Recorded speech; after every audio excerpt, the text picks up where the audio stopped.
dernier documentaire, Main basse sur l'énergie, je racontais comment le démantèlement du service public de l'électricité aiguisait de nombreux appétits financiers. La transition énergétique et les énergies renouvelables devenaient un prétexte à plus de privatisation et surtout à un véritable racket de l'argent public. Le pillage était tel que j'avais utilisé un célèbre feuilleton des années 70, Les Incorruptibles. Le parallèle pouvait paraître grossier, mais la réalité parfois dépasse la fiction. Dans cette nouvelle enquête, je me suis attaqué à la privatisation du service public, cette fois-ci du gaz. Eh bien, force est de constater que le pire est possible en matière de détournement, tout ça dans l'aveuglement le plus complet. Il nous faudra alors traverser un écran de fumée bien entretenu pour commencer à entrevoir l'étendue des dégâts. Proche de toi, laisse-le passer derrière, soit qu'il soit sur toi, le blues fait rouler les affaires, mais aussi amène la guerre, quelque chose d'éphémère, qui nous fait peur beaucoup de frères, le passé c'est hier, j'avance vers le futur d'allure fière, je vois ma vie normale, toutes les connaissances que j'acquiers.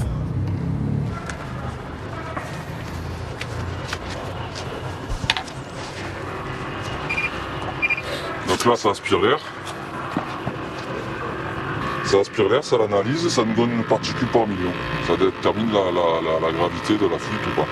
Donc là, par exemple, c'est 10 000 particules par million, ça représente 1% de gaz dans l'air. Voilà, pour être plus clair. On va aller plus haut parce que... Et là, on voit si le robinet dessous, il est tueur ou pas. Ça, c'est ce qui alimente l'immeuble. Celui-là, il va. Celui-là, il n'y a rien.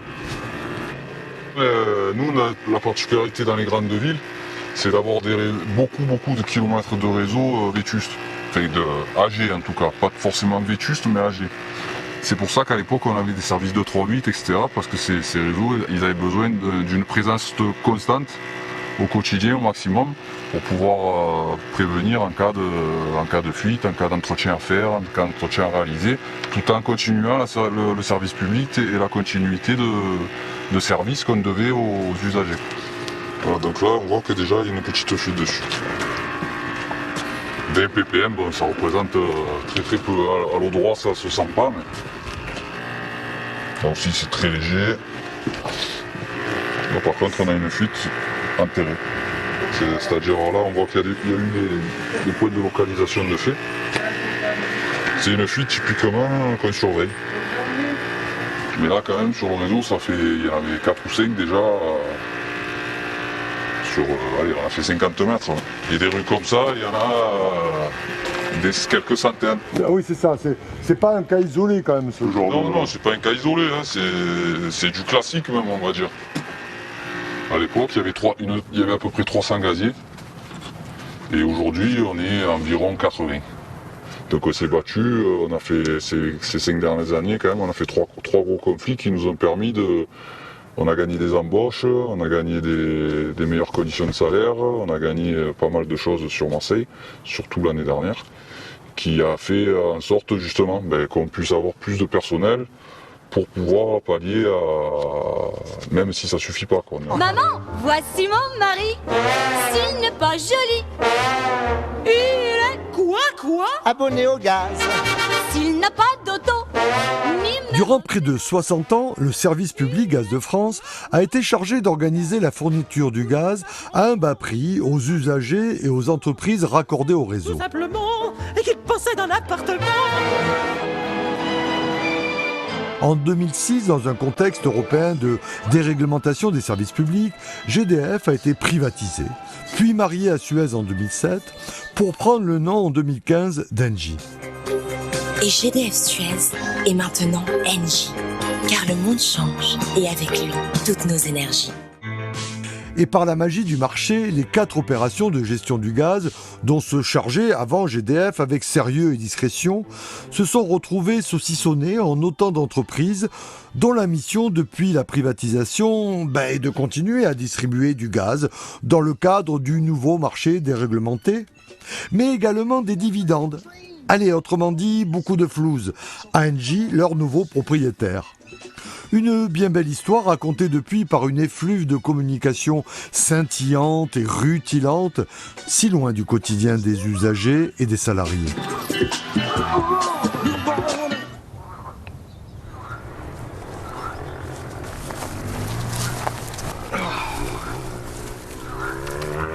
Bon, allez, on va commencer directement, parce qu'on y est. Tu m'as amené où, là? On est où? Alors ici, bon, c'est pas un gros stockage. On a 7 puits, quand même. On a 7 puits, puis toutes les canalisations arrivent au site qu'il y a derrière nous et qui part sur le site principal, là où on retraite le gaz, où on le comprime. Le site de Manosque fait partie des 13 sites de stockage souterrain installés sur tout le territoire par Gaz de France à partir des années 50. Leur mission était simple mais efficace, assurer la sécurité d'approvisionnement du pays. Depuis la privatisation du service public, cette mission de stockage s'est transformée en une entreprise nommée Storengy. Mais dans un marché totalement déréglementé, Storengy a un autre objectif, remonter de forts dividendes à sa maison mère Engie. Les exigences de sécurité entrent alors en conflit avec de gros appétits financiers. C'est vrai que maintenant, depuis quelques années, je vois les collègues arriver, certains qui ne sont même pas du milieu gazier, qui sont habilités au bout de quelques jours, pour pas dire quelques mois, à faire des choses qu'à l'époque on mettait peut-être 1 an ou 2 avant qu'on nous confie les responsabilités. Maintenant, les responsabilités, en quelques semaines, on les a, parce qu'on est de moins en moins, quoi. Ils ont supprimé tellement de personnel que vite, dès qu'il y a un nouveau, il faut qu'il soit habilité dans la foulée, même si le gars n'est pas vraiment formé, etc. On ferme les yeux. Et ça amène à des prises de risques, voilà, malheureusement.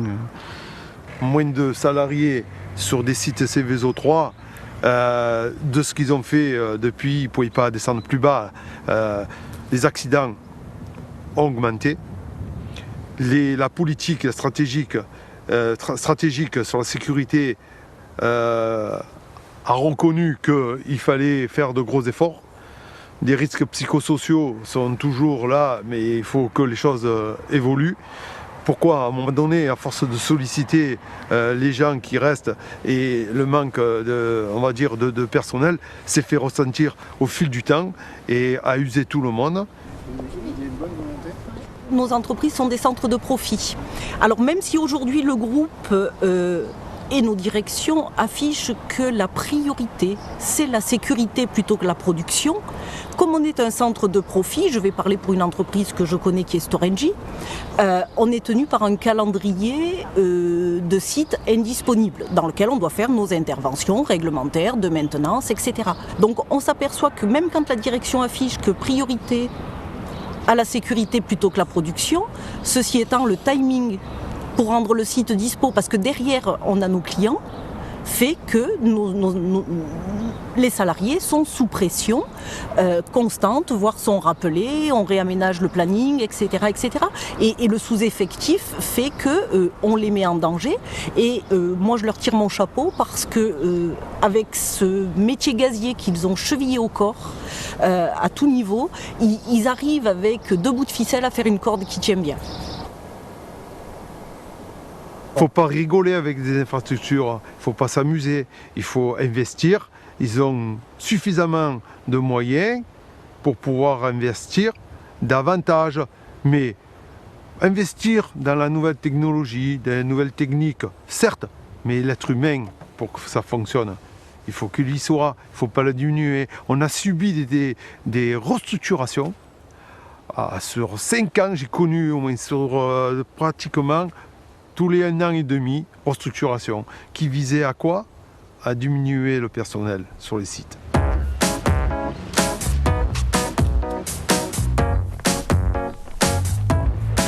Hello. About the new Storengy. C'est un projet ambitieux. C'est un Storengy qui bouge un peu plus, qui s'adapte, qui anticipe. Young, smart, innovative. Bonjour.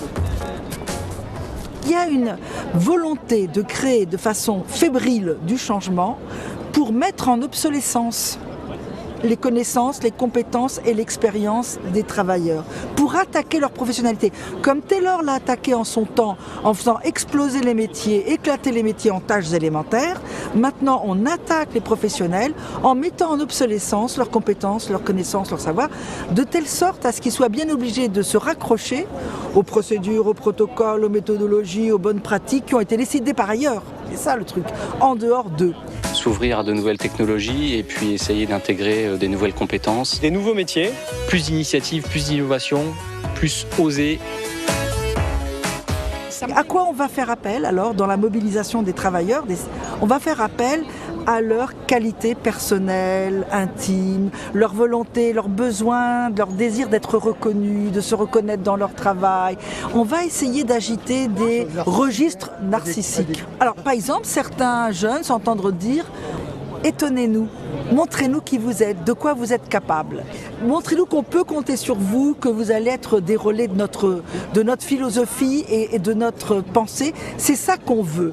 Et vous allez vous faire plaisir en répondant à notre demande, parce qu'on va vous donner des primes, on va vous mettre en concurrence, non seulement avec les autres en permanence, mais aussi avec vous-même. Et le mot d'ordre, le slogan qu'on entend partout dans les entreprises, qui reprend ce que je dis, c'est « sortez de votre zone de confort ». Donc le changement, etc. Et vous allez grandir et vous allez voir qui vous êtes vraiment. International, transversal, intercultural, innovation of course. Flexible. Et voilà. Ok, bye bye. Donc à 18 ans, j'ai été embauché. On travaillait souvent, les astreintes, on ne comptait pas, on sortait. Mais par contre, on faisait ça, on va dire, de bon cœur. Et c'était vraiment quelque chose qui nous plaisait, on avait l'amour du métier. Or aujourd'hui, il y a beaucoup de collègues de travail qui ont perdu cet amour du métier parce qu'on nous a enlevé le service public et c'était la seule chose qui nous animait vraiment en fait. On allait au travail, c'était fabuleux. Parce que derrière il y avait cet attachement aux clients et même les stockers avaient ça en tête aussi. On l'appelait usager en plus à l'époque, rappelle-toi. C'était même pas le client, c'était l'usager. C'est ça. C'est ça. Et j'ai été conditionné, parce qu'aujourd'hui je dis le client.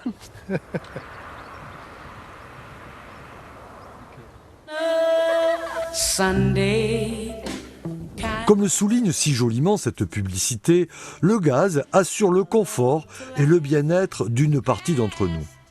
Cette mission est désormais confiée au distributeur GRDF, une des 4 filiales d'Engie. Voilà. Nous. Mais dans cette publicité, la réalité est, disons, un peu magnifiée. Car la privatisation de 2006 a modifié les priorités de l'entreprise, mettant par là même les agents de GRDF et parfois les clients dans un décor un peu moins confortable. Monsieur, plus de gaz ? Plus de gaz. Chauffage et l'eau chaude. Ah oui. Ouais. Avec un bébé. Avec un bébé, c'est compliqué. On a appelé le plombier, on pensait que c'était simplement nous, et là quand on sort, on voit tous ces véhicules, c'est assez surprenant, ouais. Donc ça vient, c'est global. Alors en fait, c'est l'ensemble du quartier qui est coupé. Je dirais ça fait 19 ans que je suis dans l'entreprise. Sur mon secteur, j'ai jamais connu d'incident comme ça. Non, effectivement. Donc là, c'est ce qu'on appelle un plan Origaz en fait, qui vient d'être déclenché par GRDF. Donc Origaz, c'est une mise en place d'une cellule de crise, de déclenchement de moyens supplémentaires, tout ça afin de pallier à un événement exceptionnel comme là on est en train de vivre, puisqu'effectivement c'est quasiment la moitié des clients, des abonnés de la commune de la Madeleine qui sont sans gaz suite à cet incident. 762. D'après les premières informations, on est intervenu la semaine dernière parce qu'il y avait déjà eu un premier incident sur un poste. On avait détecté des variations de pression et donc il y a eu une intervention sur les postes, un réglage, sauf que les postes n'ont pas été renouvelés à l'instant T. A priori, là, c'est en train de se faire. Ils sont en train de changer les 4 postes de détente pour pouvoir continuer à alimenter les clients de façon stable et en sécurité. Voilà. Une coupure de gaz par elle-même, elle est très contraignante pour les usagers, mais elle ne représente pas de risque pour la sécurité. C'est par contre au moment de la remise en service que là il faut être très vigilant.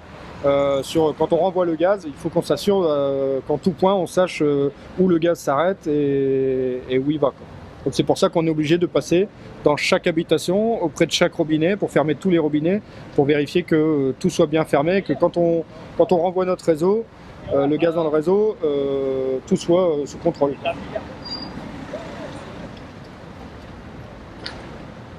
Donc après, je sais pas ce qui vous choque. Après, je sais ce qui vous inquiète, hein, c'est qu'on puisse dire qu'effectivement, peut-être que GRDF a une part de responsabilité, tout ça, c'est ça qui vous inquiète. Mais on ne perturbe pas leur travail, je vous assure.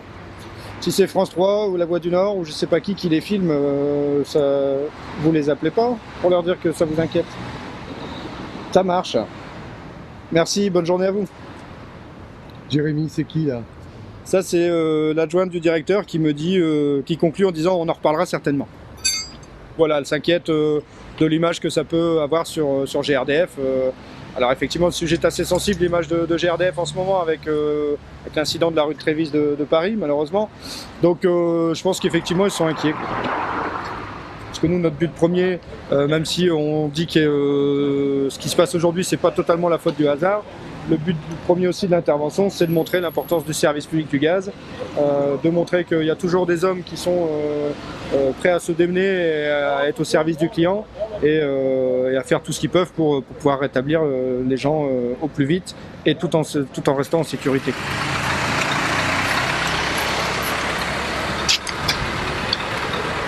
Les réorganisations incessantes ont fait que le maillage territorial il a été revu avec la présence d'agents en intervention de sécurité gaz et qui fait qu'au bout du bout, on est un peu moins performant. Je dirais même de moins en moins performant en termes de rapidité d'intervention. Et puis une fois qu'on est là, il faut aussi, les pompiers sont obligés aussi de regarder un petit peu avec nous. Ça prend un peu plus de temps et en parallèle, ils ont de plus en plus d'interventions assurées. Donc là, on arrive aux limites du système et nous, on remet carrément en cause comment est compté. On a un contrat de service public qui a été signé entre GRDF et l'État qui explique qu'on doit intervenir dans l'heure. On n'a rien commencé, on arrive sur place dans l'heure, dans au moins 95% des appels pour intervention de sécurité gaz. Actuellement, on est à 99, en moyenne, au niveau national. On émet de forts doutes sur la réalité de ce chiffre, parce que s'il y a plein d'interventions, et je pense notamment en région parisienne, où on n'est pas sollicité, donc on ne teste pas la chaîne d'intervention correctement, et forcément les résultats sont biaisés. Ah ouais, donc là, il y a le tuyau, il passe dessous, là. Quelle profondeur Là, il est à 1 mètre, normalement, il est à peu près à 1 mètre. Pour vous donner un ordre d'idée, on a eu un incident très grave il y a quelques années à la rue Pessonnel. Et, à Marseille oui, à Marseille. Et on avait 2 réseaux 4 bars qui avaient pété. C'était des tuyaux en 200 mm de diamètre. Et la flamme, elle dépassait les immeubles de 8 étages. C'était une fuite enflammée, oui. Ouais, donc du canalisé, sur du 4 bars. Donc on imagine le 20 bars. Le 20 bars, il y a eu déjà des canards arrachés en 20 bars. Les couloirs aériens des avions, ils sont détournés quand il y en a au-dessus. Et là, c'est là. Voilà. On tombe sur le 20 bars. Là, ici, donc, on a le 20 bars qui passe et le 4 bars. Il y a 2 réseaux ici qui passent. Voilà, donc il passe là-dedans. Et ensuite, ici, les escaliers descendent. Et lui, par contre, là, la MPC, elle sort de sous la terre. Elle n'est pas enterrée ici. Elle passe en apparent dans ce sorte de bloc en béton qui est censé protéger le tuyau, quoi. Mais là, on voit les blocs en béton qui sont posés sur le canal. On voit dans l'état que le truc qui est censé protéger le réseau de gaz, quoi. Il est posé dessus. Ça, c'est pas costaud, et ça fait des années que chaque fois qu'on vient le visiter, on fait remonter que l'état de ce bloc béton, il est pas terrible. Moi, je trouve que c'est assez dangereux de laisser ça dans une ville de millions d'habitants. Je pense que la dame qui passe, elle n'est pas au courant. Non. Vous savez ce qu'il y a dans ce tuyau, madame? Je sais pas, je pense qu'il doit y avoir de l'eau. Non. C'est du gaz. Ah bon, sans blague. Ouais. Là, ça, c'est du gaz. Normalement, les gens n'ont pas le droit de toucher à des ouvrages comme ça, quoi. Et là, ils peuvent. Voilà, normalement, ça ne doit pas être accessible. Nous, on milite pour qu'il y ait de plus en plus d'investissements en termes de maintenance, renouvellement des réseaux. Alors, on ne dit pas que rien n'est fait, mais ce n'est pas à la mesure des enjeux. Il faut investir plus, parce que tout ce qui remonte au groupe, Pour vous donner un chiffre, hein, le résultat net de GRDF en 2018, c'est 589 millions. Une fois qu'ils ont tout payé, les impôts, tout, il reste 589 millions d'euros sur 3,5 milliards de chiffre d'affaires. C'est pas mal, hein. Et ils ont remonté 970 millions. C'est-à-dire plus que le résultat, presque 2 fois le résultat, parce que Engie tape dans la caisse, hein, dans les fonds propres, hein, en termes de remboursement de primes d'émission. Hein, je ne vais pas rentrer dans les détails, mais ça y va à pleine main, quoi. Hein. Donc ces ressources, ces 970 millions qui remontent au groupe, c'était un peu plus d'1 milliard en 2017, hein, donc c'est pas fini l'affaire. Hein. Et ce sont des ressources financières qui ne sont pas dans les investissements pour l'avenir, qui ne sont pas dans le développement où on pourrait faire plus, qui ne sont pas éventuellement dans les salaires, qui ne sont pas dans la recherche et développement notamment. Le blues fait beaucoup de monde chanter blues, un faux move, tu te retrouves dans un tas de boue. Pour lui que parfois la justice fait erroner, c'est pour lui que les écoliers trop pressés laissent tomber, c'est lui qui attire les salopes et les faux.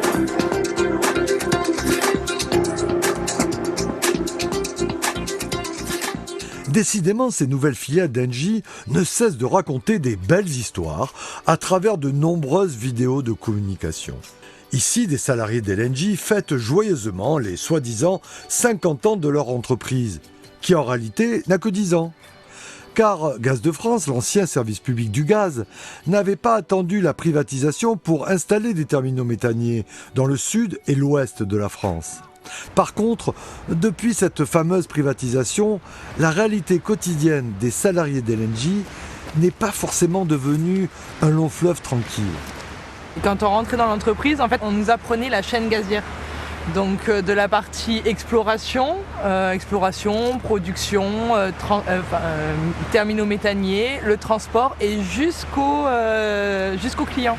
Donc on apprenait la chaîne entière et on voyait, on comprenait notre rôle dans cette chaîne.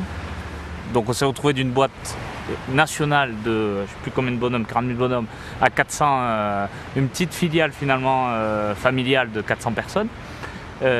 Et avec ça, nos métiers ont changé également. Tout a changé parce que le marché a changé, on a vraiment été balayé en 10 ans. C'est vrai que tu le disais, il y a un après, un avant, c'est impressionnant. Et même dans le fonctionnement de nos terminaux, parce qu'avant, on ne faisait que de l'émission sur le réseau. Maintenant, la fonction première, c'est faire du pognon, en fait. C'est-à-dire que la sécurité d'approvisionnement, qui était notre cœur de métier, la sécurité d'approvisionnement du pays, n'est plus du tout inscrite dans notre ADN. Aujourd'hui, pour LNG, la sécurité d'approvisionnement, c'est plus l'ADN d'LNG. L'ADN d'LNG aujourd'hui, c'est de faire du business.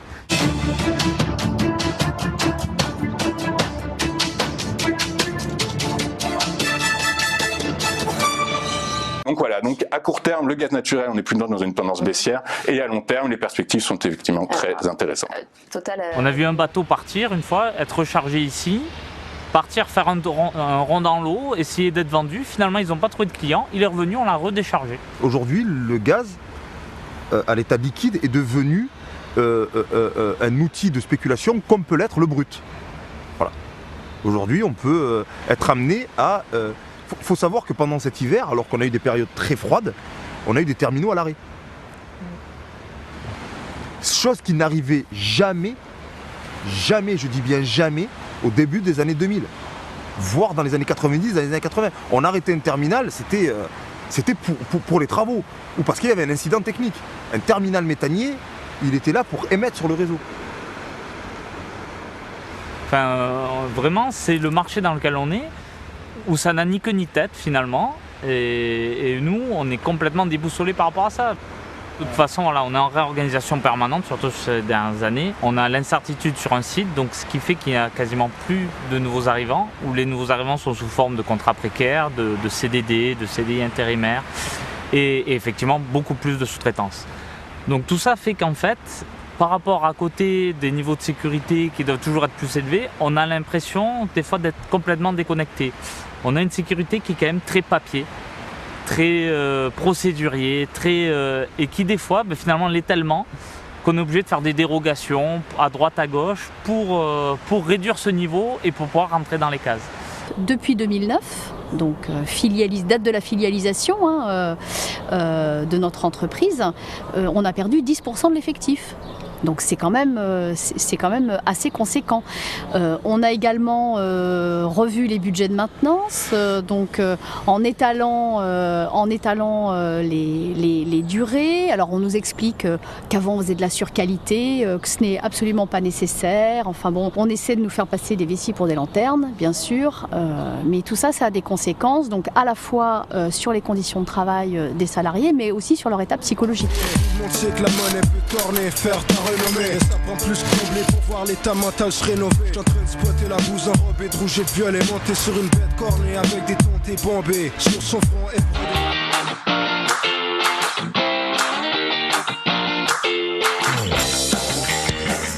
GRTgaz est le 4e des anciens services de gaz de France saucissonnés lors de la privatisation du service public. Sa mission est de transporter sur tout le territoire le gaz qui arrive des frontières.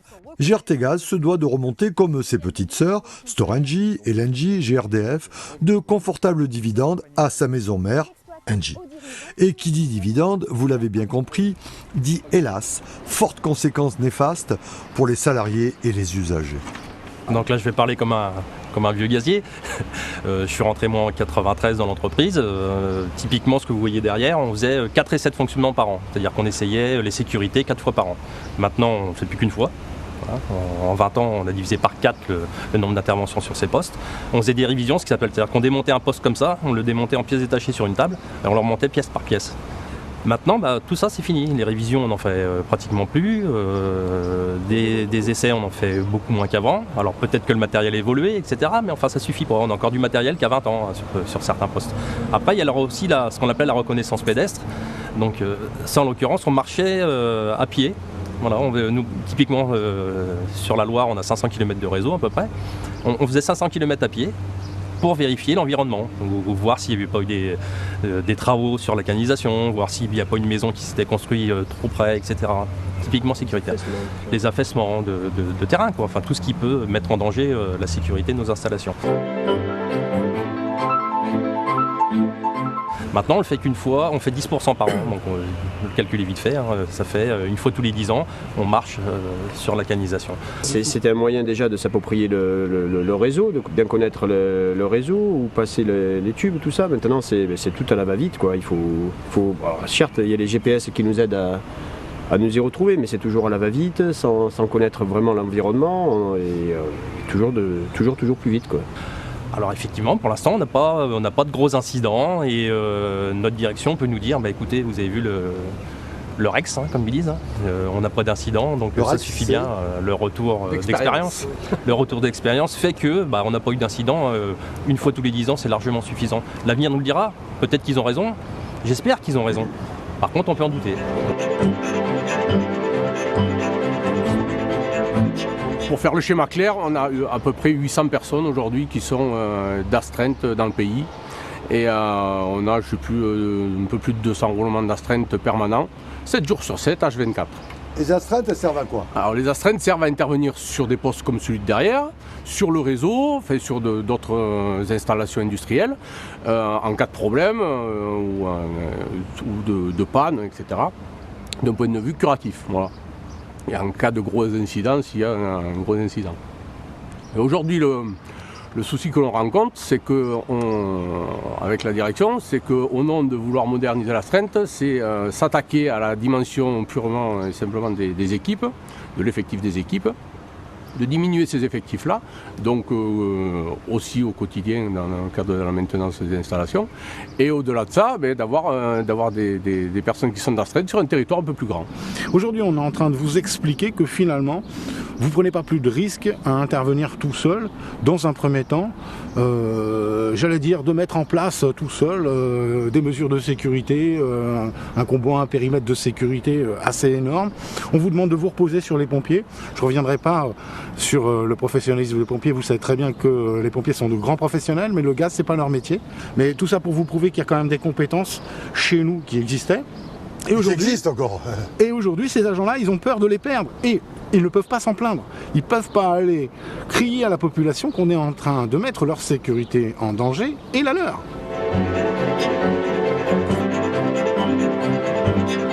La finalité de notre travail, c'était que l'usager, un terme qui n'existe plus d'ailleurs, on parle de client maintenant. Nous, le terme usager, le terme service public avait une valeur pour nous. Voilà. C'était notre valeur, notre façon d'être, et c'est pour ça qu'on travaille dans ce genre d'entreprise.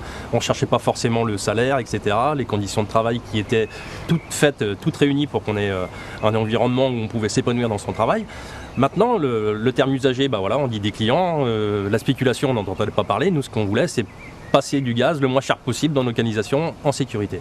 Maintenant, c'est plus ça. Maintenant, on passe du gaz pour faire de l'argent, pour remonter des dividendes aux actionnaires. La finalité de notre travail est complètement différente, effectivement. De lui, les groupes un jour se séparent en deux. D'un bord, ils finissent par dire on s'en sort sans eux. Des loups sans yeux, ils se mangent entre eux. Perçu comme dangereux, c'est lui qui cause l'hypocrisie et la peur de jouer franc jeu. Le service public du gaz, ça peut se décliner également en une jolie histoire qui appartient hélas aujourd'hui au passé. Il était une fois, il n'y a pas si longtemps que cela, dans une charmante bourgade mondialement connue pour son abbaye, nichée au cœur de la région Bourgogne. Ici à Cluny, en 1988, il y avait une station d'air propané. Donc c'était une station propane, donc avec des grosses cuves bonbonnes de propane, dont les camions venaient dépoter. Voilà. Donc il n'y avait pas d'alimentation au gaz naturel. Donc en 1988, le gaz naturel est arrivé depuis le stockage souterrain d'Étretat. Donc 90 km environ d'ici. Les travaux ont pris pratiquement 1 an et demi de préparation pour préparer l'arrivée du gaz naturel effectivement à Cluny. Ça a coûté très cher aux usagers, ils ont une facture qui a augmenté énormément. Justement, les usagers dans le cadre du service public n'ont rien eu à payer du tout. Même la conversion de leurs appareils était prise gratuitement en charge par Gaz de France. C'est-à-dire ? Parce qu'on passait d'appareils qui fonctionnaient au propane, à l'air propané, avec des appareils qui fonctionnaient au gaz naturel, donc il fallait changer les injecteurs, convertir certains brûleurs, etc. et donc changer certains appareils. Et normalement, donc l'usager ne payait rien, tout était pris en charge par Gaz de France à l'époque. Voilà. Gratuit ? Oui. Voilà. C'est une autre époque quand même, non ? C'était l'époque du service public.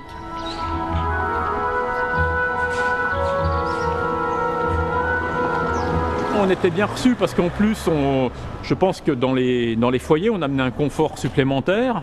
On amenait une énergie qui était sensiblement plus propre. Et puis on amenait aussi d'autres conforts et d'autres utilités, d'autres utilisations du gaz, aussi bien pour les usages, les ménagers, et puis aussi pour les entreprises, PME, etc. Voilà. Et puis on se sentait utile à la population. On amenait un service et des usages à la population. Ce que j'ai pu analyser, c'est la façon dont les travailleurs de ces services publics se sont emparés de cette logique, de cette question, se sont appropriés cette idée de on travaille pour le bien commun, on travaille pour ce qui fonde la cohésion sociale et politique, ce qui fonde une démocratie aussi. On donne accès en toute égalité. C'est ça, et continuité à la population, on donne accès à un certain nombre de droits. Quand je saisis, ça fait ciao. Et quand je fais frire, ça fait pshhh. Puis alors là, quand je fais rôtir, ça fait chut. Ah oui, j'aime bien. J'aime bien. Gaz de France, le choix de la qualité. Rapidement ce que les autres s'aiment. Audiovisuel témoin vu comme crétin qui vole les biens d'autrui et bien mais à part les miens. Mon esprit cartésien. C'est le mariage économique le plus médiatique de cette rentrée. GDF et Suez vont fusionner pour donner naissance au numéro 3 de l'énergie dans le monde. Les conseils d'administration de Suez et de GDF se sont réunis ce soir pour mettre au point les modalités d'accord prévoyant la fusion des deux entreprises pour former un géant européen de l'énergie, le 4e de la planète. La voici, cette poignée de main. Après 18 mois d'hésitation et de tractation, Gaz de France et Suez deviennent GDF Suez, premier groupe gazier d'Europe, 3e du monde. Et oui, c'est avec enthousiasme et admiration qu'une bonne partie de la presse fête en ce mois de septembre 2007 la fusion entre Gaz de France et Suez, l'ancêtre d'Engie, autrement dit, mais ce n'est pas dit de cette façon-là, la mort du service public du gaz.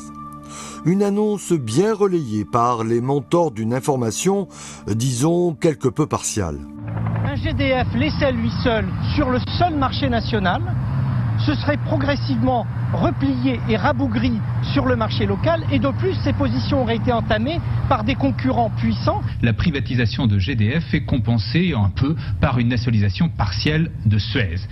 La nouvelle entreprise privée GDF Suez voit donc le jour en septembre 2007. Mais la mort de l'entreprise publique Gaz de France découle d'un long processus qui remonte bien avant, à la fin des années 80, dans le cadre d'une Europe libérale. L'histoire de la déréglementation du secteur de l'énergie nous rappelle une vérité peu répandue publiquement. Le capital sait faire fi du Parlement, des lois, des décisions démocratiques pour passer en force ses propres intérêts. Les entreprises, les directions d'entreprise, elles, et puis les pouvoirs politiques, commencent à anticiper en fait, et ils commencent à dire en fait faut se préparer à l'avenir, faut devenir rentable, faut se lancer dans la commercialisation d'un certain nombre de choses. Ça commence très tôt, hein. Ça commence à la fin des années 80, la question des plans stratégiques, l'ouverture à d'autres marchés, etc. Je crois que la forme juridique de l'entreprise Gaz de France aujourd'hui ne permet pas la pérennisation de l'entreprise. Par conséquent, je préconise moi que la forme juridique de l'entreprise change de manière à ce que l'ouverture du capital soit possible et que rentrent dans le capital de Gaz de France un certain nombre des grands partenaires de demain. Les entreprises publiques ont tellement anticipé les directives que, en fait, c'était aussi un prétexte, c'était aussi un argument pour les politiques de dire ah ben non mais les entreprises elles sont déjà dans la concurrence, donc pourquoi on ferait pas les directives, on ferait pas les lois. C'était un enjeu de l'élection présidentielle. La fusion entre Suez et Gaz de France vient d'être repoussée après le scrutin par le Conseil constitutionnel. Le rouleau compresseur libéral va pourtant connaître quelques ratés. Entre l'annonce de la fusion et sa réalisation, plus de 18 mois vont se passer, marqués par une guérilla syndicale. Il ne nous paraît pas inutile aujourd'hui, alors que le marché est en passe de triompher et que le pillage du service public, en grande partie réalisé, de rappeler la résistance à ce rouleau compresseur. Et ce grain de sable judiciaire risque bien d'empêcher la naissance d'un nouveau géant européen de l'énergie. En France, l'actualité est marquée par le délai imposé par la justice à Suez et Gaz de France pour fusionner. Saisi par les syndicats, le tribunal de grande instance de Paris a estimé que GDF n'avait pas assez consulté, comme le prévoit la réglementation, ses salariés sur ce projet de fusion. Le processus pourrait être retardé de plusieurs mois, voire annulé. On a réfléchi collectivement donc au niveau de la fédération et on a obtenu qu'on fasse une action juridique, une saisine du tribunal du commerce pour non-information au conseil d'administration, pour refus d'information. Et ça a marché. Voilà. Et ça a marché. Et là, ça a été extraordinaire, puisque à ce moment-là, ça mettait en difficulté l'entreprise. C'est la première fois que les administrateurs dans une société commerciale mettent en difficulté leur président, quoi. Je veux dire, voilà, et c'est une jurisprudence énorme. En fin d'après-midi, un conseil d'administration a bien eu lieu à GDF. Le groupe a réaffirmé la pertinence du projet de fusion. Pour les administrateurs salariés, le gouvernement met la pression sur Gaz de France. C'est en voulant aller trop vite qu'il a perdu la face. Donc le gouvernement, il aurait plutôt intérêt à réfléchir comment aujourd'hui ne pas privatiser Gaz de France et trouver d'autres solutions. La bataille politique qu'on a menée nous en tant que syndicalistes, c'est-à-dire de créer les conditions de casser ce rouleau compresseur. Et on a réussi, c'est ça qui est important, puisque le personnel, y compris parce qu'on était organisé avec des syndicats très forts partout en France, la CGT représente plus de 50% du personnel, et avec beaucoup de militants, c'est ça qui a l'autre force, y compris, et moi j'insiste beaucoup, sur l'encadrement. C'est-à-dire qu'on avait une fédération et des syndicats d'encadrement qui permettaient de résister à et de pouvoir diffuser nos informations, etc. Depuis 9 mois, en effet, le projet de fusion entre Suez et GDF avait surmonté bien des obstacles. On a fait notre job. On a mis sur la place publique, on a fait des communiqués, on a mobilisé les salariés, on est allé voir les élus. On a fait tout notre travail de syndicaliste dans l'intérêt général du service public. Mais là, voilà, à quelque chose près, et effectivement, la crise qui est arrivée ensuite, peut-être que la fusion n'aurait pu avoir lieu. Les syndicalistes ont en effet fait leur job, mais faut-il rappeler que le rapport de force n'était pas du tout en leur faveur ? Dans les années 2000, des financiers ont en effet jeté leur dévolu sur le service public Gaz de France. Des milliardaires, comme le Canadien Paul Desmarais et le Belge Albert Frère, qui plus est très proche de l'homme politique français le plus puissant de l'époque, Nicolas Sarkozy. Albert Frère, peu connu du grand public, est pourtant un des financiers les plus actifs dans l'économie française. Oui, enfin dans le cas de Sarkozy, si on avance rapidement, il y a quand même un élément très important, c'est qu'en fait en 2004, il fait la loi, hein, c'est lui qui est le ministre de l'économie, donc il fait la loi qui change le statut juridique d'EDF et de Gaz de France. Il promet la fameuse phrase, il promet que jamais ce sera privatisé. EDF, GDF ne sera pas privatisé. Et que l'État restera au-dessus de 70%. D'accord, du capital.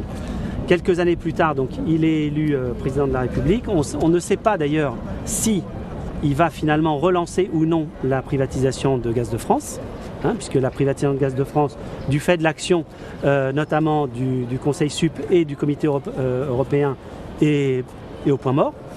Et en fait, effectivement, via ses camarades Desmarais et Albert Frère, qui sont actionnaires de référence de Suez, finalement, il nous annonce à l'automne 2007, donc quelques mois après son élection, qu'il va faire la privatisation. Avec Catherine Legall, on émet l'hypothèse dans le livre que, en fait, quand on regarde la traversée du désert de Sarkozy, il va se réfugier au Canada dans le domaine de chez Desmarais. Quand on voit comment Albert Frère, devient une sorte de parrain pour Nicolas Sarkozy aussi, et puis Dominique de Villepin, on voit ces hommes, avec ces milliardaires, avec cet aspect un peu bonhomme, de devenir les amis de ces politiques-là, les chouchous, etc. On se dit, il y a une amitié qui naît, ils sont libéraux, enfin c'est des gens de droite, donc ils sont amis entre eux, pourquoi pas, quoi. Mais nous, on émet l'hypothèse que Frère et Desmarais sont bien plus malins que les Sarkozy, Villepin et compagnie, et que dès le départ, s'ils font tout ça, c'est parce qu'ils savent qu'ils vont se faire énormément d'argent grâce à Gaz de France, quoi, et qu'ils vont faire cette culbute, quoi, parce que quand même, ils vont gagner 3 milliards en 6 mois, quoi, en gros. Albert Frère, représentant du grand capital, deuxième fortune de Belgique, 6,3 milliards de fortune, une fortune bâtie sur le vol de l'État, sur le recours aux paradis fiscaux, sur la vente des fleurons belges à l'étranger. On a appelé ce bouquin « Les prédateurs des milliardaires contre des États, leur rapacité face à nos lâchetés ». Et leur rapacité, en fait, elle est flagrante. Donc on voit bien, quand on dit leur rapacité, c'est évidemment celle de ces milliardaires, mais c'est un peu aussi celle des politiques. Mais les politiques, en fait, sont les jouets de ces gens-là. Et Frère et Desmarais, on les a étudiés dans d'autres lieux, par exemple au Brésil, par exemple dans l'affaire Areva, par exemple. On voit qu'ils fonctionnent toujours de la même manière. Ils ont une cible. Là, la cible, c'était Gaz de France. Et ils se disent comment on fait pour y arriver. Et ensuite, ils mettent en place un processus. Ils savent que la poule aux œufs d'or est là. Et leur stratégie va consister, comme ils ont de la trésorerie, mais ils ne vont pas brader leur truc pour acheter Gaz de France, ça serait trop grossier, c'est pas comme ça qu'ils font. Donc ils ont soudain une deuxième cible, parce qu'ils ont besoin de cette deuxième cible pour capter l'autre. La deuxième cible, c'est la Caisse des dépôts et consignations. Et ils ont des hommes à eux dans ces appareils, à des petits niveaux ou à des hauts niveaux. On va dire c'est comme des agents dormants, quoi. Mais ils en ont partout comme ça. Ils en ont au Brésil à Petrobras, ils en ont chez Areva, ils en ont tout ça. Et comme ils ont plein d'argent, ils s'en foutent, ils payent et ils attendent d'avoir une opportunité. Là, une des opportunités, c'est la vente de Quick. C'est-à-dire que des frères se disent, bon, Quick, je vais le vendre. Il essaie de le vendre 300 millions d'euros sur les marchés en 2004-2005. Enfin, il n'y arrive pas parce que c'est très cher. Et c'est très cher, il n'y a pas de clients. Dans la restauration, les gens savent que ça ne vaut pas cet argent-là. Et là, c'est là où il y a un tour de passe-passe, c'est-à-dire que, par miracle, 16 mois après ne pas avoir réussi à la vendre 300 millions, ils vendent Quick 760 millions, avec les intérêts, tout ça, ça fait 800 millions. Donc ils font 500 millions de plus que ce que le marché ne voulait pas acheter, ce qui est énorme. Et à qui ils le vendent ? ils le vendent à la Caisse des dépôts. C'est-à-dire que la Caisse des dépôts va servir de caution. Il y a toute une manip qu'on raconte dans le livre, mais qui est énorme, parce que c'est de l'argent public quand même qui sert de caution et tout. Alors les mecs te disent aujourd'hui, oui, mais on n'a pas perdu d'argent parce que, mais bien sûr qu'il y a de l'argent qui a été perdu, bien sûr que des gens se sont enrichis. Donc, et le blé de cette revente, elle va dans les poches de qui? Elle va dans les poches de Frères et dans les poches de Desmarais. Avec cet argent-là, c'est avec cet argent-là qu'ils rachètent, qui remontent dans le capital de Suez et qui vont capter Gaz de France. Voilà, en gros, c'est cette manip, quoi. Et les politiques ferment les yeux, le ministère des Finances ferme les yeux, et il n'y a pas d'enquête. Pourquoi est-ce qu'on assiste à un vol?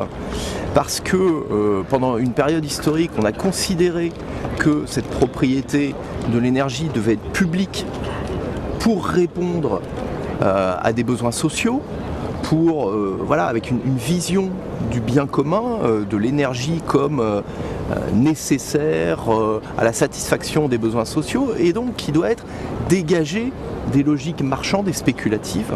Ce n'est pas dans la presse française de l'époque que l'on va entendre cette histoire de la privatisation de Gaz de France. Les présentateurs vedettes ou les journalistes bien polissés tricotent tout au contraire un solide écran de fumée. Alors Nicolas Sarkozy s'est impliqué totalement pour que le nouveau groupe se recentre sur l'énergie, que l'État n'ait rien à débourser et garde une minorité de blocage. Ainsi, la privatisation de GDF est compensée un peu par une nationalisation partielle de Suez. Suez et Gaz de France ont officialisé aujourd'hui leur union, une fusion qui n'aura pas de répercussions sur les prix du gaz. C'est en tout cas ce qu'a affirmé l'acteur. Depuis la privatisation de GDF, le prix du gaz non seulement n'a pas stagné, ni même augmenté, il a littéralement explosé de 80%, alors que le prix de la molécule de gaz a été durant la même période divisé par 3. Ce sont donc les usagers et les salariés unis dans la même galère qui alimentent les dividendes remontés aux actionnaires. Et pourtant, sur 10 ans de la privatisation, donc de la fusion-privatisation à l'année dernière, GDF Suez, donc maintenant Engie, a versé 41 milliards de dividendes et il a fait un résultat cumulé de 16 milliards. Ouais, c'est éloquent ça, c'est les chiffres qui parlent. Et le tiroir caisse de Gaz de France, c'était 18 milliards, donc vous additionnez. Engie regarde combien on doit donner comme dividende à l'actionnaire et après ils font le compte à rebours. Et tous les ans on doit faire des gains de productivité sur les salariés, tout ça pour faire une politique à peu près constante. En fait vous voyez c'est à peu près une ligne constante, quel que soit le résultat de l'entreprise, les dividendes versés aux actionnaires sont toujours très hauts. Les prédateurs, pour reprendre l'expression de Denis Robert, ne se sont pas contentés de ramasser le jackpot lors de la fusion de GDF et de Suez. Tout au long des années 2010, les fameux dividendes remontés aux actionnaires sont en partie tombés dans les poches d'Albert Frère et de Paul Desmarais. Il suffit d'aller fouiner un peu dans le fatras d'Internet pour trouver des preuves. Prenons par exemple le rapport financier annuel 2010 du groupe Bruxelles-Lambert, la société de portefeuille des 2 milliardaires. Rendons-nous à la page 13 et remarquons dans le tableau Cash Earnings, en français gain en espèces, la ligne GDF-Suez relative aux dividendes nets des participations. 257,7 millions d'euros en 2009, 175,9 millions en 2010. Prenons le rapport de 2012 et là encore, on constate de confortables dividendes. 175,8 millions d'euros en 2011, la même somme en 2012. Mais à un moment donné, si tu veux, ça répond d'une manière très claire et plus qu'énervante à la question pourquoi un pays aussi riche que le nôtre produit autant de pauvreté. Eh bien, il produit cette pauvreté évidemment parce qu'il y a des prédateurs, mais surtout parce qu'il y a des hommes politiques et des hauts fonctionnaires corrompus et compromis. L'argent, mercenaire païen, il fait preuve de beaucoup de bravoure. Vivant dans le luxe comme Crésus, ayant une Lexus pour Vénus. Plus roulant à Taurus pour que les gros luches le trouvent robuste. On le remarque à chaque arrêt d'autobus, ceci pas du fric. On le voit manger dans ce restaurant chic. Good Morning Business, Stéphane Soumier. Et donc Isabelle Kocher, la patronne d'Engie, est avec nous. Bonjour Isabelle Kocher. Bonjour. Et j'ai enfin pris la mesure hier de ce que vous vouliez faire au cœur d'Engie. Alors je vais peut-être aller un tout petit peu trop loin, mais en fait en regardant l'ensemble de ce que vous déclarez, de ce que vous faites depuis maintenant, combien de temps vous êtes à la tête du groupe Isabelle Kocher? 4 ans. Ouais, c'est ça, depuis maintenant 4 ans. Je me suis dit en fait elle veut arrêter de nous vendre du gaz. En fait on va vendre un service. On va vendre un service, il y aura peut-être du gaz dedans, mais on va vendre un service de plus en plus. Décidément, on vit une époque formidable. Pour tout un chacun, Engie, héritier du service public du gaz, est censé nous livrer du gaz pour nous chauffer, pour cuisiner. Mais non, c'est fini. Enfin, selon sa directrice générale. Accrochez-vous bien. Engie, demain, voudrait organiser, manager toute votre vie dans un projet paradisiaque. Mais n'ayez pas peur, Engie vous veut du bien. Ne veut que vos biens. Depuis 9 ans déjà, je vis dans un Eden Building. Et je ne changerai pour rien au monde. Un bouquet de services complets. Garderie, conciergerie, salle de sport, plats cuisinés diététiques, des salles de mobilité pour voyager sans bouger, une annexe de mairie, un Engie Park avec jardin suspendu à énergie verte. Votre business aujourd'hui, Isabelle Kocher, c'est quand même d'abord de vendre du gaz aux particuliers français. C'est quand même ça qui fait le cœur du chiffre d'affaires d'Engie encore aujourd'hui. Non, Stéphane, là pour le coup, la réalité est très différente.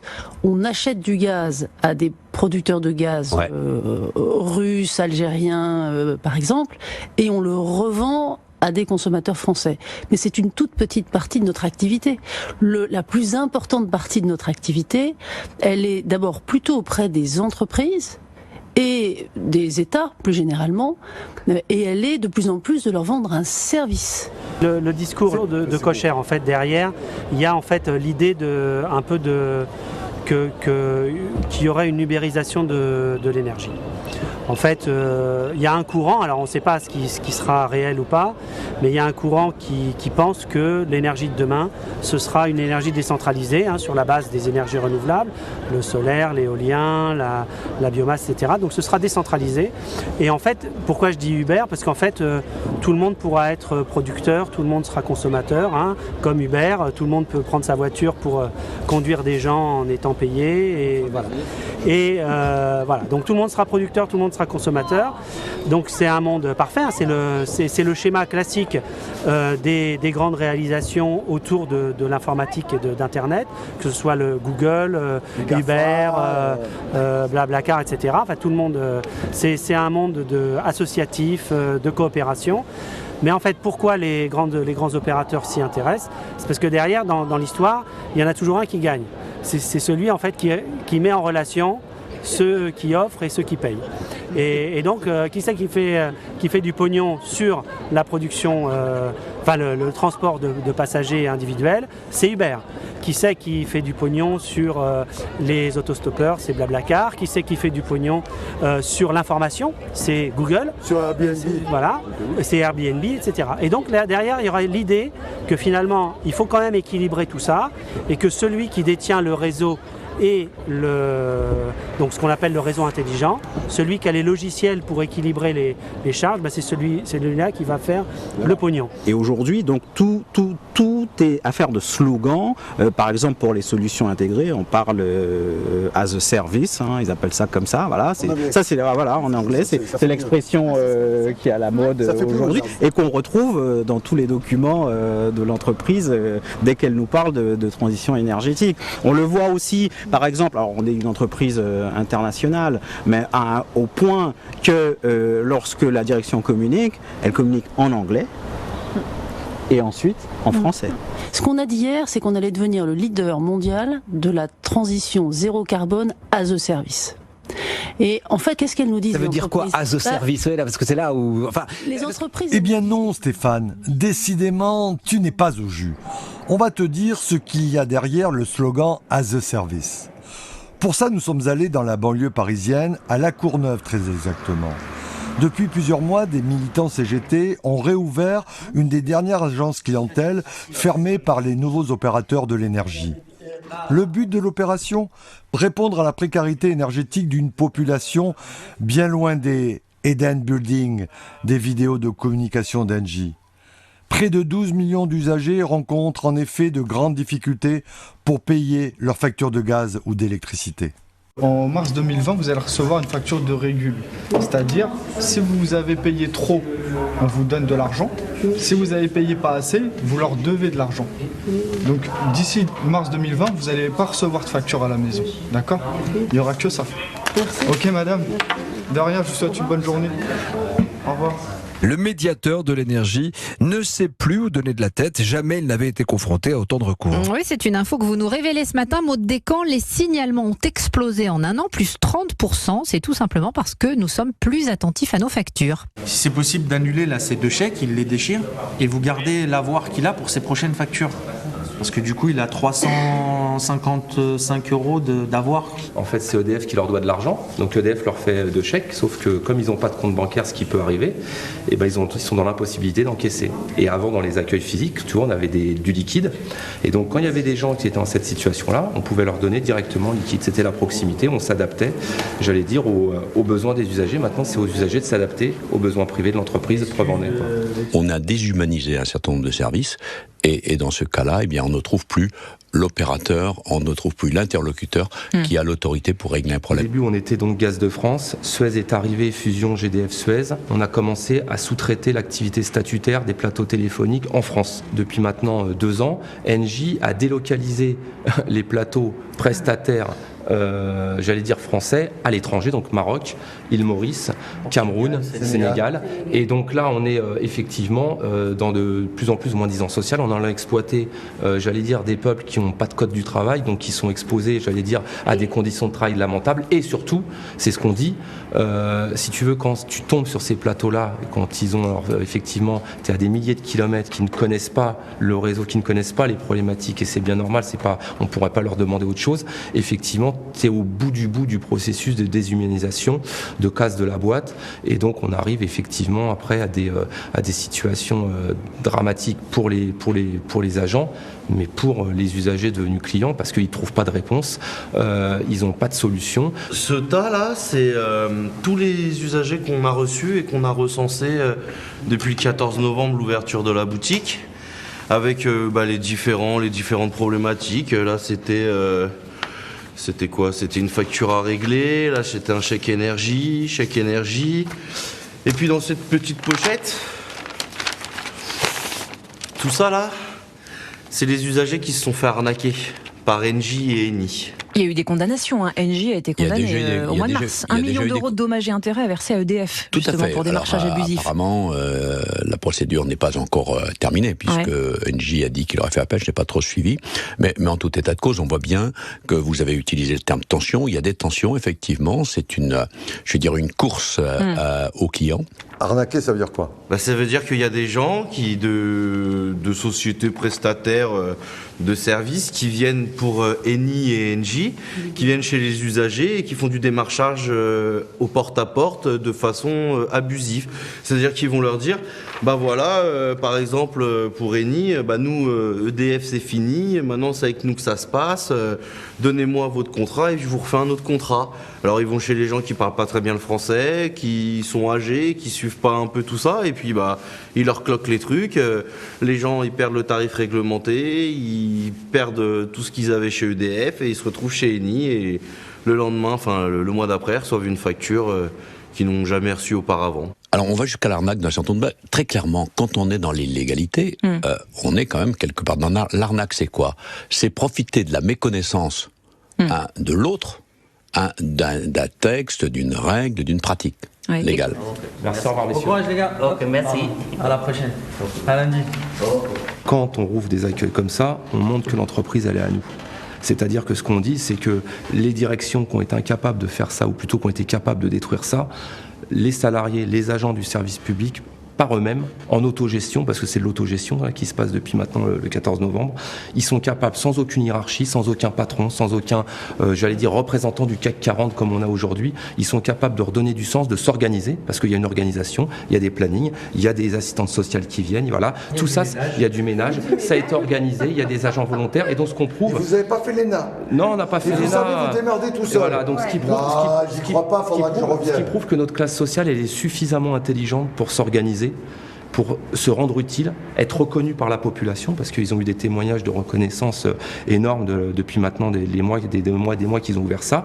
Et tout ça, Si je reprends, il parlait de la loi, tout ça dans l'illégalité, mais dans toute légitimité, c'est toute la différence. C'est-à-dire que légalement, ce que font les copains ici est illégal au regard des lois des puissants, mais l'action qu'ils font depuis le 14 novembre, elle est légitime, et au regard de ne serait-ce que les situations que tu as pu filmer aujourd'hui, on en voit tout le sens et la légitimité. Sommet, la morale qui se passe sur l'économie, dit qu'il faut être premier.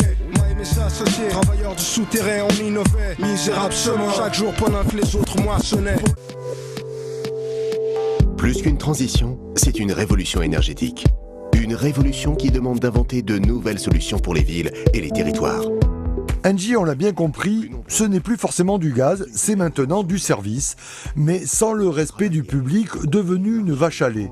Bref, Engie n'en a plus que faire de l'ancienne mission de service public. Fini l'échelle nationale, bienvenue aux opportunités territoriales.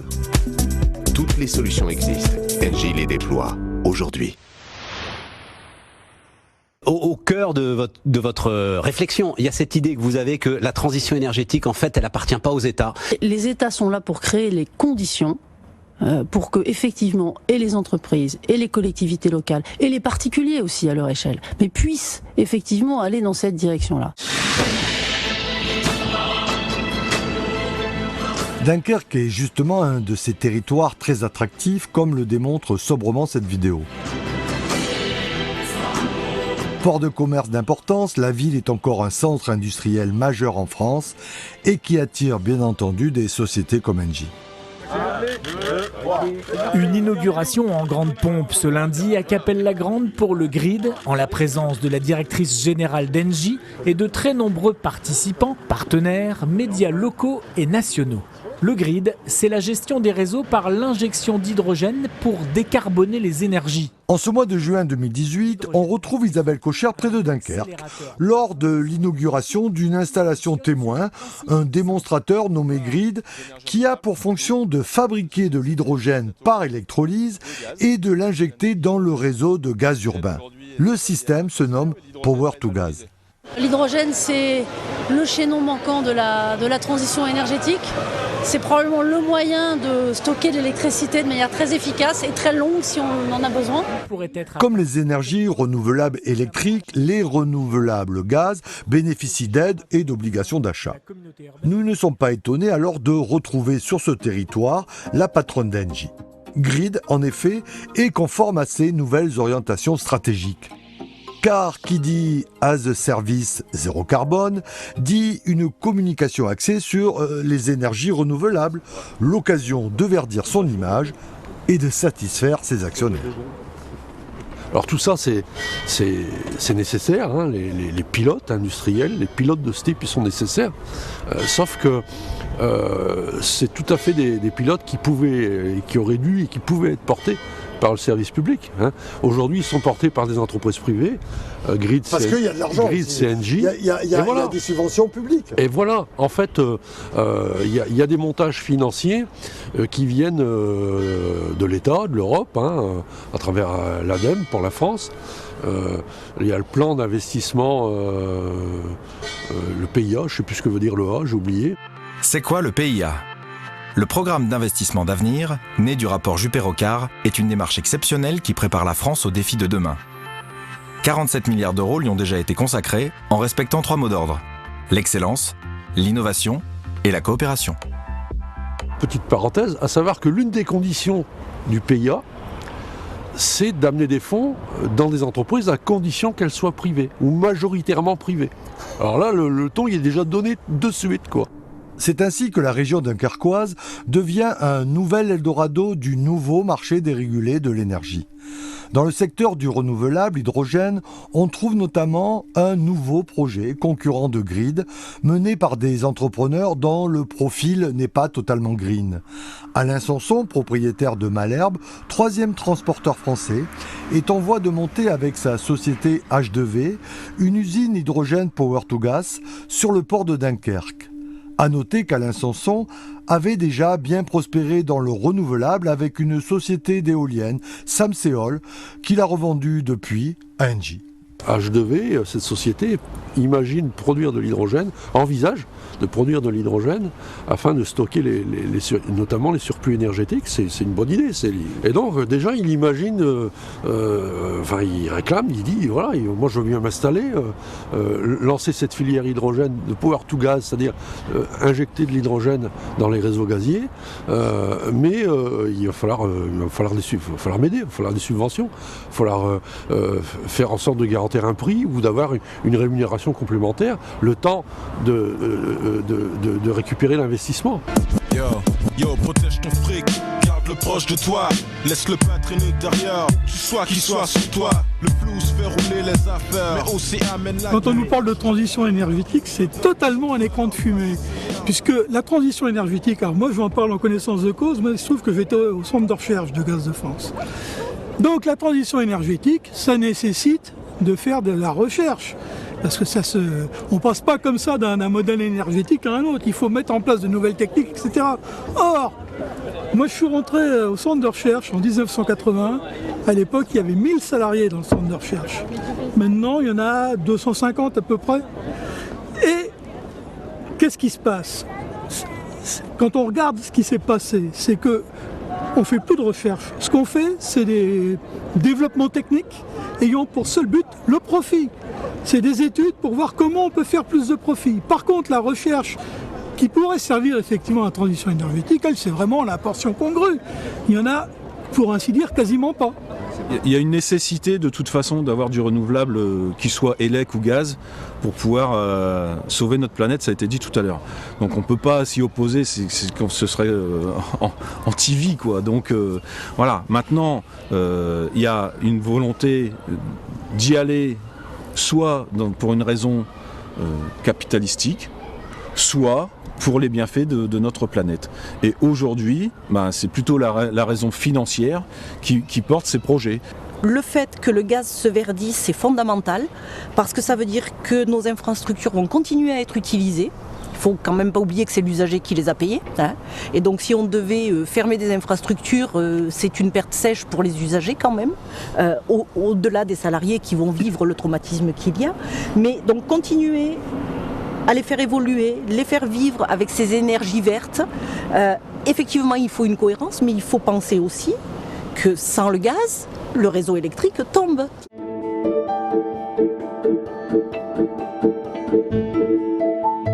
Bienvenue au ministère de l'écologie, du développement durable et de l'énergie. Je suis très heureuse de vous voir tous rassemblés, avec la Terre qui a retrouvé le sourire, parce que les territoires que vous engagez, que vous portez, les territoires énergie positive et pour le climat, c'est à la fois un engagement de développement local. Soyez remerciés les uns et les autres pour le service rendu aux territoires qui sont les vôtres.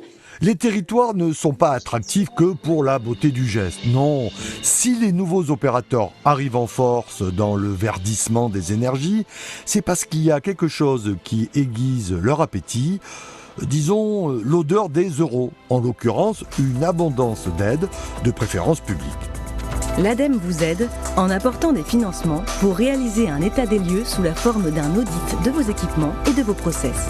Un soutien financier... Car ce sont les régions qui, depuis la loi de transition énergétique de Ségolène Royal, doivent être les acteurs justement de cette fameuse transition énergétique. Le projet TIGA, autrement dit Territoire d'innovation de grande ambition, est lancé. Le bassin dunkerquois fait partie des 24 sélectionnés parmi 116 candidatures nationales à un appel à manifestation d'intérêt. Le territoire a ainsi obtenu 376 000 € de crédit d'ingénierie alloués par la Caisse des dépôts. Objectif, faire partie des 10 derniers appels à projets sélectionnés avec des millions d'euros de financement à la clé. Le plein pouvoir au territoire, c'est bien, mais les conséquences demain, ça va être quoi? Ça va être qu'on ne va plus du tout, de manière politique, assurer un équilibre énergétique pour l'intérêt général et donc pour tout un pays, mais on va se préoccuper de son précaré, c'est-à-dire du territoire sur lequel on est. En compétition, en concurrence. En compétition, en concurrence, voilà, dans un but très lucratif. On ne pense pas du tout à la notion de réseau, on ne pense pas du tout à la notion de péréquation tarifaire. En fait, on est en train d'inverser totalement la tendance, c'est-à-dire que tout ce qu'on a construit, à un moment donné, pour l'intérêt général, dans un esprit de solidarité, aujourd'hui, on est en train de le détruire. Et tout ça pour le fric. Voilà, donc véritablement, le pilote dans l'avion, il n'existe plus. On lance les territoires derrière cette notion de territoire d'innovation, hein, et on peut s'interroger sur la finalité. D'ailleurs, on n'a pas beaucoup à s'interroger pour comprendre que demain, il risque d'y avoir des territoires en avance sur d'autres en retard, et forcément, et donc une inégalité du citoyen devant l'accès à l'emploi et devant l'accès aux services qui seraient le résultat de toutes ces innovations et de tous ces pilotes qui se mettent en place, qui, encore une fois, je le précise, sont nécessaires. Il faut vérifier les choses au stade pré-industriel, au stade industriel, mais après, la décision, elle appartient à qui dans le cadre d'une entreprise privée? Elle appartient au conseil d'administration qui va s'assurer de quoi? De la rentabilité financière du projet. Je défends le principe des énergies renouvelables, évidemment. Si vous interrogez n'importe quelle politique dans la campagne actuelle, tout le monde va vous dire qu'on est pour la transition énergétique. Sauf que ce qu'on est en train de faire, c'est d'une transition énergétique qui pourrait être démocratique, on est en train d'en faire quelque chose de privatisé. Et donc qui va être laissé au bon vouloir des entreprises privées. Et ça, c'est un scandale. C'est extrêmement grave. Si on veut basculer vers les énergies renouvelables, pourquoi pas? C'est certainement une solution dans un mix énergétique. Mais la solution, ça ne peut pas être déconnecté d'une maîtrise publique.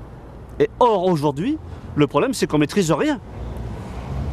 Les énergies renouvelables, elles naissent de partout, parce qu'il y a des subventions qui sont, comment dire, données, allouées par des obligations d'achat. Des obligations d'achat, mais par contre, il n'y a aucune maîtrise publique. Et c'est là où il y a une incohérence totale.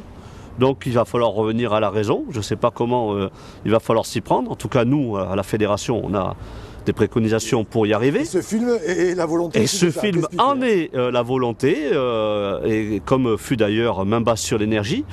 Mais je pense véritablement qu'on aura besoin demain, par l'action des usagers, des élus politiques et puis forcément des syndicalistes avec les travailleurs, de se mettre tous en tas pour dire attention, arrêtons les conneries, quoi, parce que demain finalement on va, alors certes abandonner nos services publics, mais on va complètement faire en sorte que les aspects solidaires qui font une des valeurs quand même, l'aspect solidaire qui fait une des valeurs de la France, il n'y en a plus. Ouais, il y en a qui l'appellent le cash, le pognon, le flouze, le cop, puis le fric. Ça veut tout dire la même affaire. Tout le monde veut de l'oseille, mais chaque fois que t'en as, les gars veulent tout prise. Fuck that, protège ton cash, mais c'est pas juste ça qui compte, man. Yo, protège ton fric, garde-le proche de toi, laisse-le pas traîner derrière, tu sois qui soit sur toi. Le flouze fait rouler les affaires, mais aussi amène la guerre, quelque chose d'éphémère, qui nous fait perdre beaucoup de frères. Le passé c'est hier, j'avance vers le futur d'allure fière. Je vois ma vie normale, toutes les connaissances que j'acquiers. Je peux vivre au tiers, pour moi le maximum d'argent.